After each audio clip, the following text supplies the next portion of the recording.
Welcome, everybody. Good afternoon. Welcome to the Revelwood webinar. Title for this webinar, Why FP&A Should Adopt Business-Centered Planning and How to Make It Happen. My name is Jonathan Dunn. I'm the Managing Director for Revelwood, and I'm joined today by a couple of my colleagues, Simon Foley and Ian Derbyshire. Simon, Ian, do you want to just give a quick hello?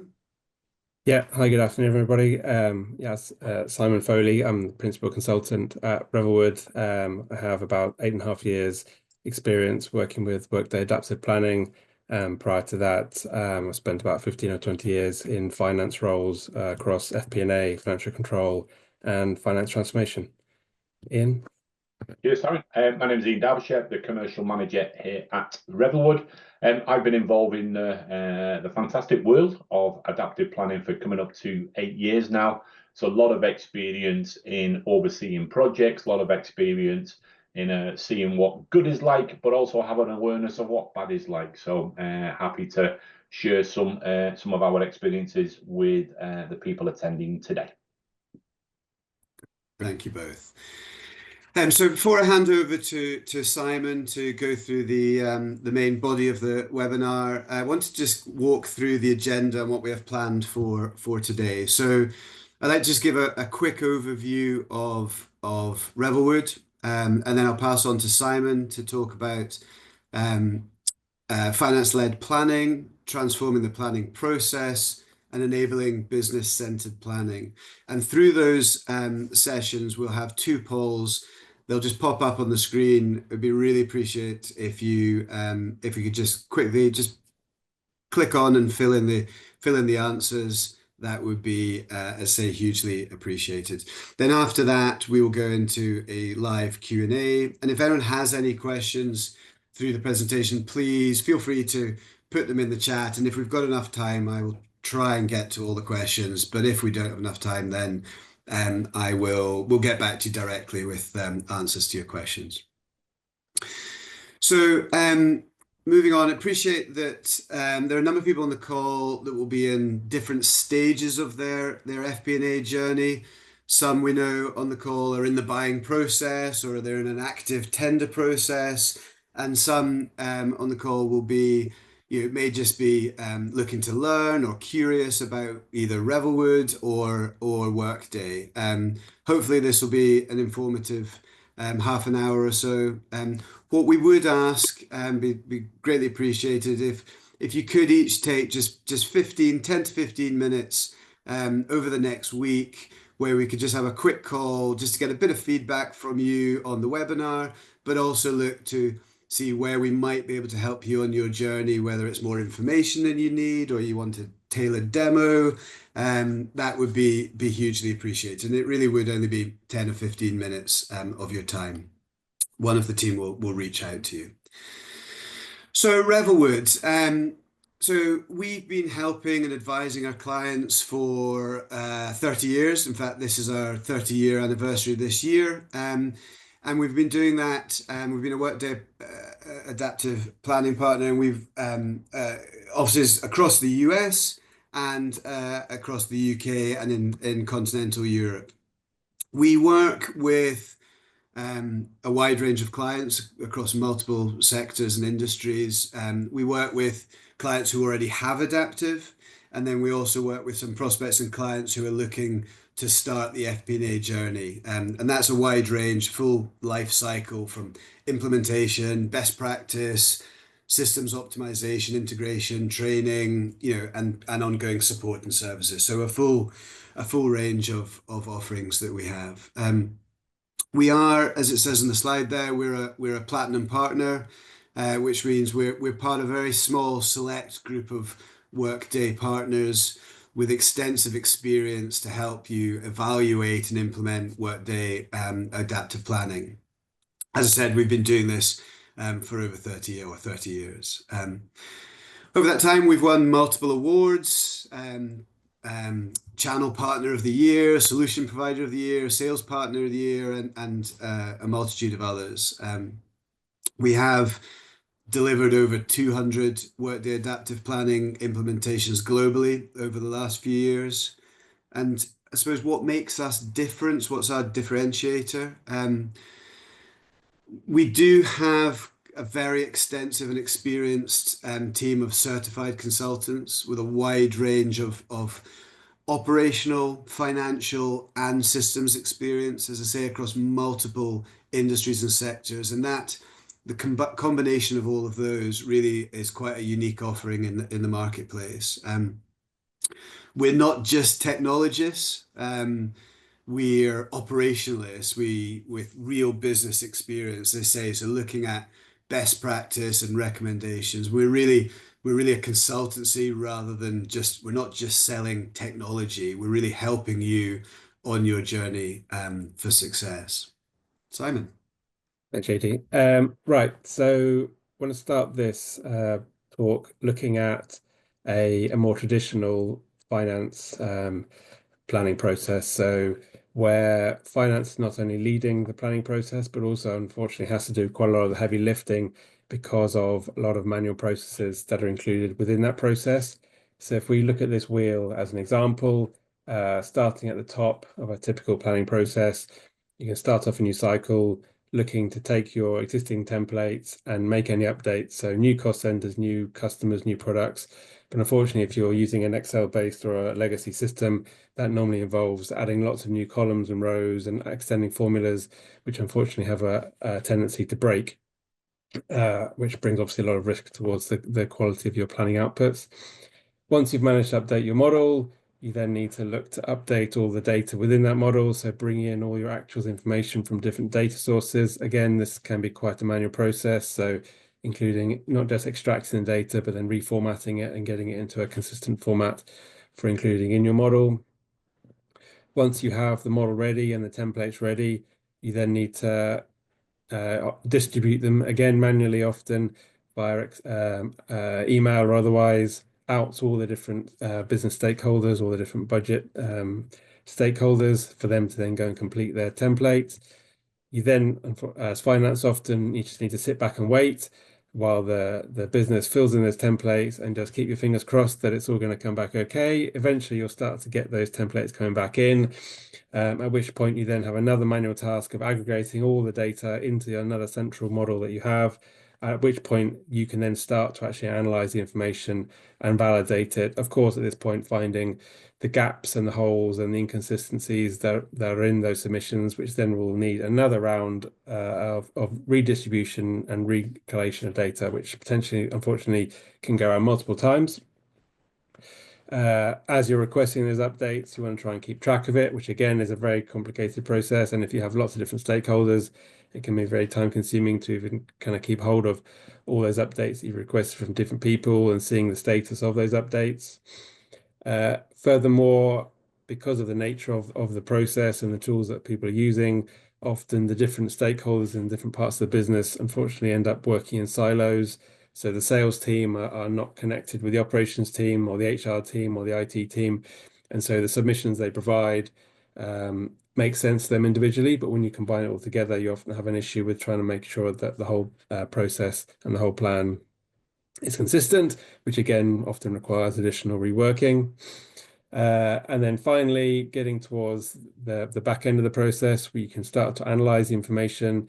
But again, because the tool is kind of often it's a central Excel model held by finance, it falls on finance to generate those files, those reports on behalf of the business for them to then redistribute back to those stakeholders and to senior management for final review and approval of the plan.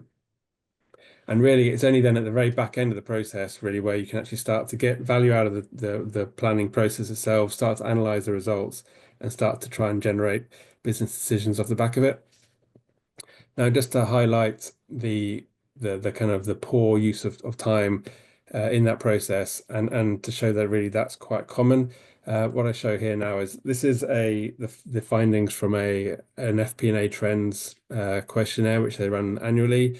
And what it shows is that year on year, fairly consistently, about 2/3 of FP&A time generally is spent on lower value activities around data collection and validation. And it's really only less than kind of about 1/3 of time is actually spent on that kind of high value insight generation and ultimately decision support. And of course, that's what really, as any finance function, one of the key goals is going to be to try and improve that ratio to drive more towards those green areas. And just to kind of overlay back onto this wheel, this thing here, we can see really, if we look at it, the majority of this wheel of activities are in the lower value quadrants, and it's only the very back end of the process where you're actually starting to deliver value. But unfortunately, because of often the way the process is run, the time available for that analysis and value is really constricted. So often, finance is really limited in the type of value that it can add as part of that planning process. So just in summary, so with these kind of traditional planning processes, it's a high proportion of low value activities, limited time for actual value add insights and supporting of decision making. Finance, unfortunately, ends up being a bottleneck in the process because having to manage all of these manual processes on behalf of the business, and ultimately it slows down the planning cycle. So the end result that you get, it takes so long to generate the plan that by the time you get there, often it's out of date and you need to start again. Yeah. So that's a slightly negative picture we painted there. Obviously, through this presentation, we'll look to show you how we can improve on that. But just at this point, take a breather and we can do an initial poll. Ian, do you want to present this? Yeah, I mean, I was smiling a lot through that, Simon, because obviously we see a lot of that with all of our customers, and really what we're looking for as people attending is, if you can, click there, what Simon's described, what do you see as the main challenges in your existing planning process? And you've got the ability to tick 1, 2, 3, or all 5 of them. So really, it's about trying to get a view just from you of where you currently are. So we'll give it another 5-10 seconds or so for you to put your answers in there, and then we can flash up the results and sort of see what the attendees today are actually giving their view of your current challenges. So maybe if we can flash up the results now, please. Okay, so time-consuming manual processes. Everybody pretty much voted for that on today's poll. And if you think back to Simon's slide, the bottom of that FP&A trend was the big red section where there's a lot of time spent. And a number of you have mentioned 33% have clicked the inefficient tools or outdated technology. And many of you on the call today, I'm sure, are utilising Excel and are reaching the boundaries that we've got there.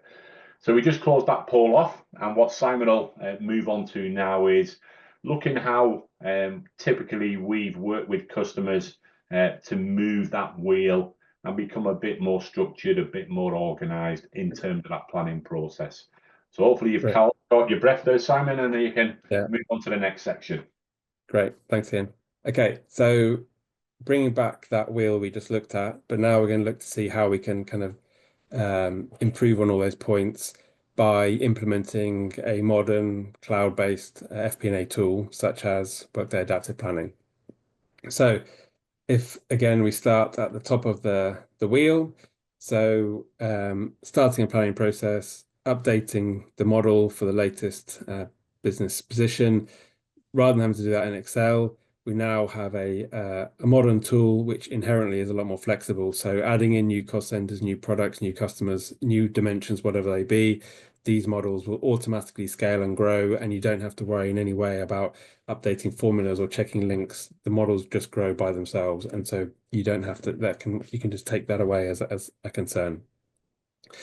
In terms of updating data, you can now replace these manual processes of extracting data and reformatting and reloading with these modern tools. They normally come with very powerful integration toolkits, which allow connections to almost any third-party data system. So whether it's an ERP system or a CRM or an HR system or anything else, we can connect to those, whether via SQL or APIs or any other method, and bring in that data into the planning tool and apply any transformations that are required to get it into a consistent format ready for as a basis for planning. Next, rather than having to manually distribute templates, because these tools are already online and in the cloud, it means that users have direct access to go straight to the inputs, always available, multiple users working at the same time concurrently, all updating their part of the plan. And moreover, as they're making updates, those are getting saved in real time and aggregated into the overall financial results. So at any time, any user can see the latest position, not just from their inputs, but from the inputs being made by other people in that same plan.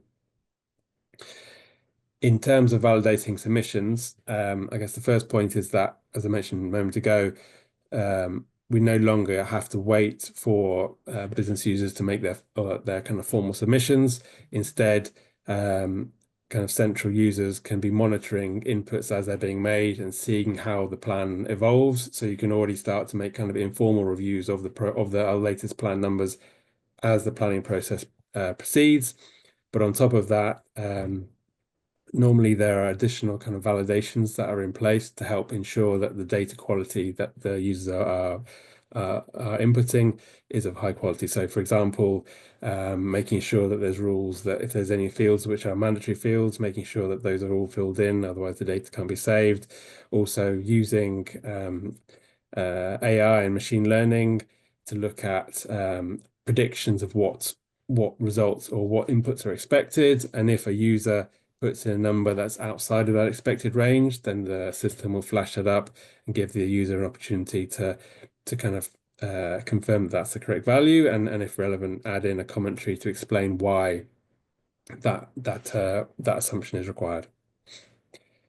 In terms of when you get into the process of reviewing and requesting updates and going through that kind of iterative process, tools like Adaptive offer a lot of very rich functionality. First of all, there's an audit trail which is always switched on, so every change that's made in the system in any planned version is recorded, so you can see who made the change at what time and what the number was before and after, and so you can get a very clear report about the evolution of the plan as it progresses and who's been making the changes and what the impacts are of those changes. And on top of that, there's a very transparent workflow in place which allows for a process where you can see submissions, reviews, either approvals or rejections with commentaries, and so you can, in different areas making their submissions at different times, you can track that whole process very clearly and transparently to understand the progress of the overall plan. In terms of collaboration and breaking those silos between the different stakeholders, when you have a model or a plan which is all online in one common environment, it makes it much easier to share information between those stakeholders. So if a budget holder is impacted by the inputs of another area, then they can very easily see the latest view of the inputs and the assumptions that are being made by that other person. And ideally, if the model is built well, then actually those inputs that have been made by the other person will actually link directly into their model and help to drive the results. So for example, a sales plan that's being created by the sales team hopefully should then inform the operations team and the HR team as to what's required from a operational and headcount perspective to match those sales requirements. When it comes to reporting, so now rather than having finance be responsible and required to kind of generate all the reports on behalf of the business, now you're putting that ability directly in the hands of the business users, giving them tools that they can basically self-serve their own reporting requirements. They can immediately refresh reports in real time, see the latest values, whether it's plan numbers, actuals numbers, all the KPIs that they need as part of their planning process. They can directly access that information, whether it's using an existing standard or central report, or if they want to build their own reports, then the tools are very easy for them to actually build on an ad hoc basis their own reports or analysis that they wish to use specific to their own area of the business. And then finally, in terms of analyzing the outputs, again, those same reporting tools give a lot of dynamic flexibility. So whether it's slicing and dicing or drilling down, and because of the way the data is all aggregated, it means that you can start, say, from a final result or a final income statement or balance sheet, and drill all the way back down to the detail to understand what the underlying drivers were that led to that particular outcome, and start to get kind of a business value and understanding from that information. So that's the impact that a tool or an FP&A, modern FP&A tool can have on the kind of finance process and the elimination of the manual processes that go with it. And as a result of that, it really gives an opportunity to really kind of flip the whole process on its head. So rather than having finance at the center of the planning process, you can really encourage and invite the business users themselves to really be at the center, because they're actually much more empowered to actually take control of that planning process and owning both the inputs and the outputs of that process. So again, just kind of quickly going around this wheel of the process of planning for them. So those business users, initially, they're obviously directly involved in the upfront agreement and validation of what the strategic goals are for the planning cycle. They can directly update their plan inputs using the latest plan version or a live plan version, which they've been using. As I mentioned before, they can, in real time, review the inputs from other stakeholders and at the same time share the inputs they've been making with the rest of the stakeholders across the business. They can update their own reports, review their own reports, analyze the information themselves as best suits them for their needs. When they're ready to make their plan submission formally, they can do that with a clear workflow, which then goes through an approval workflow relevant to the business. Any amendments that are required, they can make those themselves directly. In addition, one very powerful tool with one powerful feature with adaptive planning is that each individual user, as well as working on a core plan version, whether it's a budget or a reforecast, they can also work on their own additional scenarios or what-if scenarios, which they can therefore use to kind of analyze different options and kind of compare the results of each of them before they finally decide which is the one that they feel is most suitable for kind of final submission into the main plan. So it provides a lot of flexibility for those users to kind of go through different kind of scenarios when they're through that planning process. And then finally, kind of outside of the planning process, but then into the kind of, you close your plan, you're then looking at your monthly performance reporting. These business users, again, have direct access to see the latest actuals compared against the forecast that they've created and understand in a lot of detail, drilling down to understand the kind of underlying drivers for those variances. So really, it's putting a lot of tools directly in the hands of the business users that they can kind of do a lot of those kind of simple activities themselves. Now, what does that mean for finance? So really, finance obviously is still involved in the process and is still absolutely obviously a key stakeholder in the planning process. But now, rather than kind of being stuck in the middle as a kind of an engine of just churning out the manual information, they can take a much more holistic and strategic position and really start to act as a true business partner, which obviously is a goal for key goal for most finance teams. So again, kind of going around the wheel, starting it from the start of the process, working with the rest of the business to define the strategic goals for the business and making sure that all the parts of the business are fully aligned on those.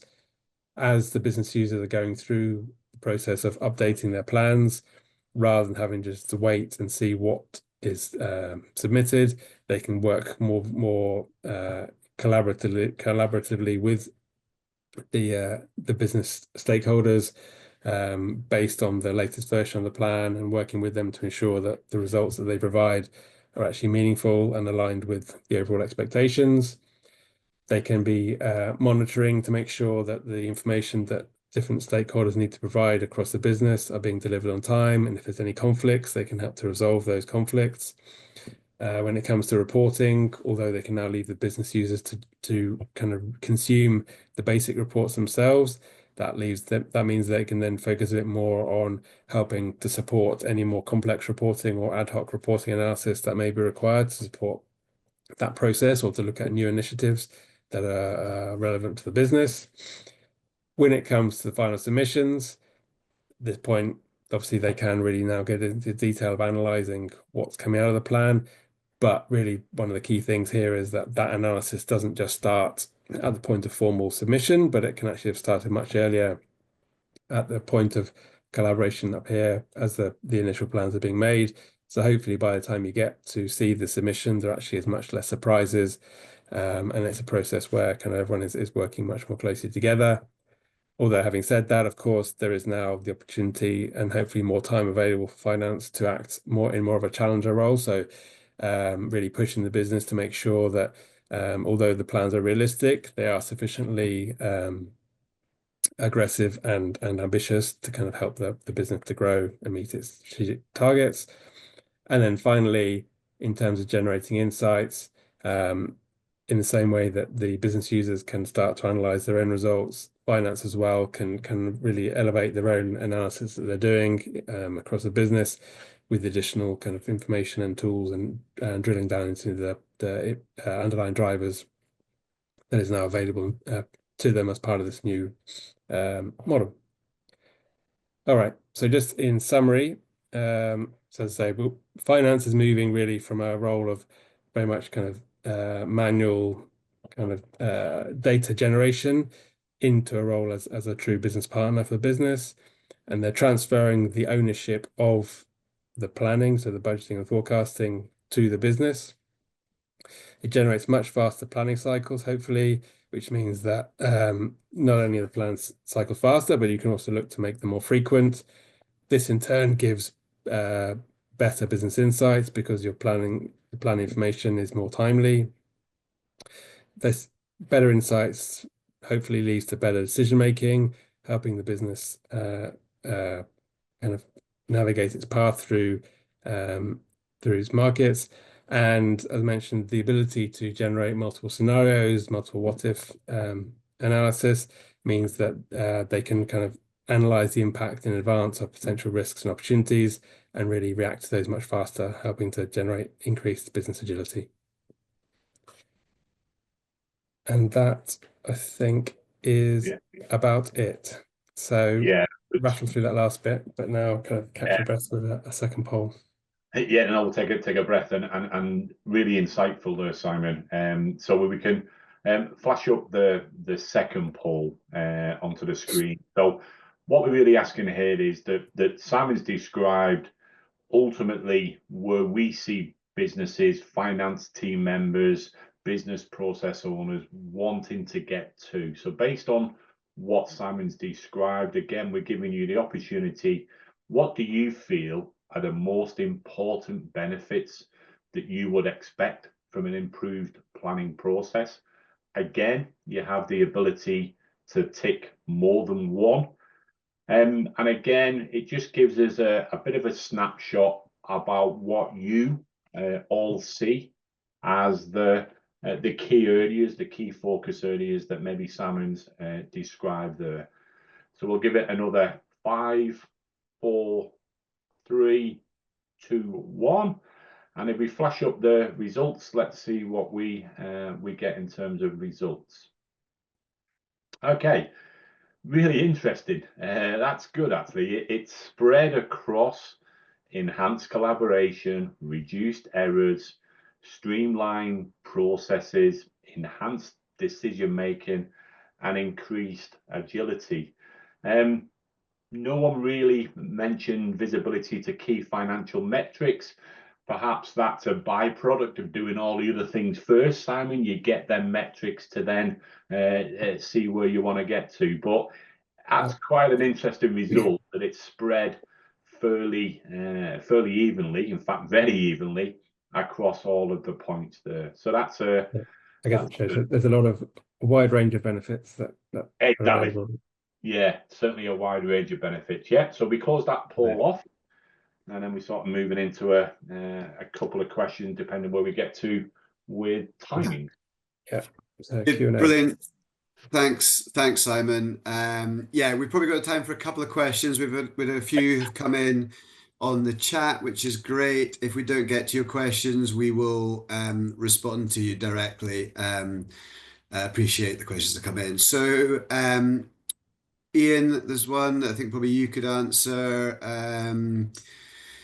Successful implementations are obviously essential to any project. In your experience, Ian, what are the key tips to achieving a successful implementation?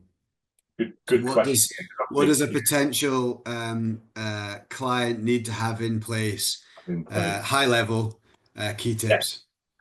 yeah, great question. And of course, Simon described how to go from left to right, but there's obviously a lot of work in the middle. Key things that spring to mind for me, number one is probably make sure you've got a project sponsor, okay? Somebody who is senior enough in your organization to provide the vision, the direction, the oversight, but more importantly, provide the support. Getting some clear objectives, yeah? Where are you wanting to get to from where you are? Take Simon's picture, use that as your goal. You're trying to convert to a finance being at the center. So make sure you've got some clear project objectives. Communication. Communication is key in everything, I feel. Sometimes I probably over communicate. Simon and Jonathan will vouch for that. But making sure you understand where you are on that transformation, understand where you are this week, next week, what do we have to do? What are we trying to achieve? Have we got any blockers? Do we need our project sponsor to unblock things? And then maybe a final point, given where we are with time, is adoption rates. Yeah, so we want to put a process in, we want to put a planning tool in, such as adaptive planning. We've set out on that journey, but are people actually using it? We've gone live. Have we managed to get rid of all the Excel spreadsheets? Have we managed to centralize process? So make sure you're tracking adoption rate. So project sponsor, making sure you've got some clear goals, make sure you're monitoring progress, and make sure you understand how we're adopting and how we making use of what we've put in place is probably the things that I've seen on many of the projects that we've deployed and implemented. Yeah. Great. Great. Thanks, Ian. The next one that's come in, probably Simon, you're probably maybe better to answer this one. From a more technical perspective, any suggestions on how to get the best value from the solution? And there's another comment in this around, value and return on investment. Yeah. So Simon.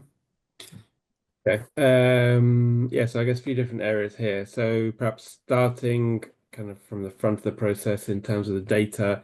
Obviously, having great rich data into your system helps both reporting of actuals and also as a great baseline for planning. But perhaps think about initially what is the right level of granularity that you want to import. So, for example, if you're bringing in customer data or sales data and you have 100,000 customers, if you're not going to actually drill down to that lowest level of individual customers, or you're not going to plan by customer, then you shouldn't actually load the data at that level. Instead, you should look to see what a more relevant aggregation is. So maybe by customer type or by market type rather than by individual customer. That's probably the first thing. In terms of actually importing that data into the system, perhaps think about prioritizing which data sources you want to automate. So look at the ones that are the highest frequency of data load and perhaps are the ones that have the most complicated transformation processes. And those are the ones that you should really focus on automating first. And then the rest, for at least as a start point, you can just kind of use as a simple kind of Excel template upload. Thinking perhaps around more the actual modeling itself, the kind of most important thing that I would really recommend and promote is the use of a proper driver-based model. So rather than users just kind of forecasting revenues and costs kind of as a kind of a financial amount by account and by time period, really try and push down or drill down to the underlying metrics. So which kind of driving those results. So a simple example for sales, so revenue, look at units, quantity times by unit price, or for personnel costs, look at headcount times by the average cost per person or by role. And by doing that, there's a load of benefits. So first of all, it means that you're asking the business user to actually forecast using metrics that they kind of more closely recognize and are working with on a daily basis, rather than asking them to just kind of calculate the financial output directly. Also, it's easier to align those metrics back to your strategic goals, whether it's about increasing customer numbers or market share or headcount planning.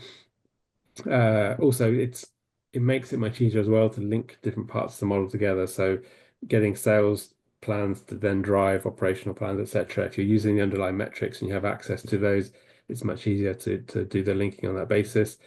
And then finally, by having a model which is driver based, it's ultimately much easier to update and so much faster to update, and you really have much more ability to start generating multiple different scenarios, or what if scenarios of as part of that planning process.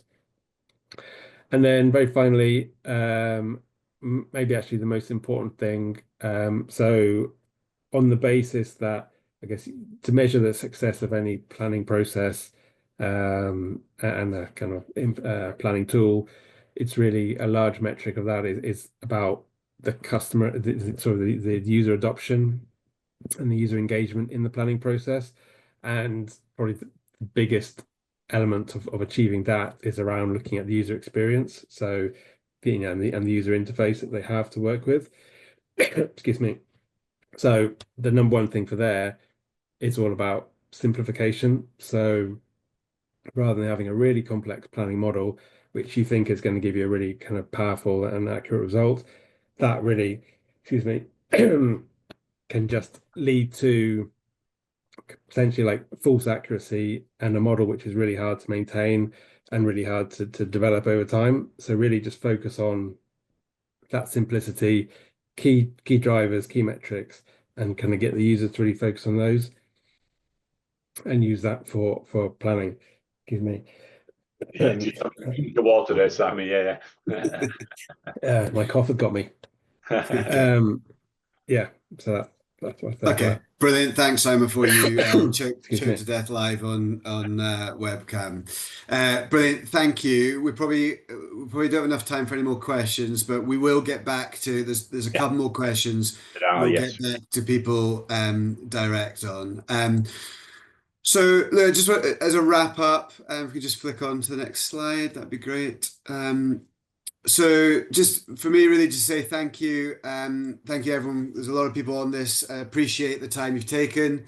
Thank you for your time. Hopefully you found this insightful and helpful. As I said, we'd really like to just get 15 minutes in your diary over the next week, and one of the guys will reach out to you and just, as I say, get a bit of feedback. And if you are looking for a tailored demo or a discussion around a return on investment workshop or anything like that, we'd be delighted to work with you. So thank you very much to both Ian and Simon for your insight and your experience. And thank you all for joining us today. And we look forward to speaking to you soon. Great. Cheers, Thank you. everybody. Thanks now. Bye.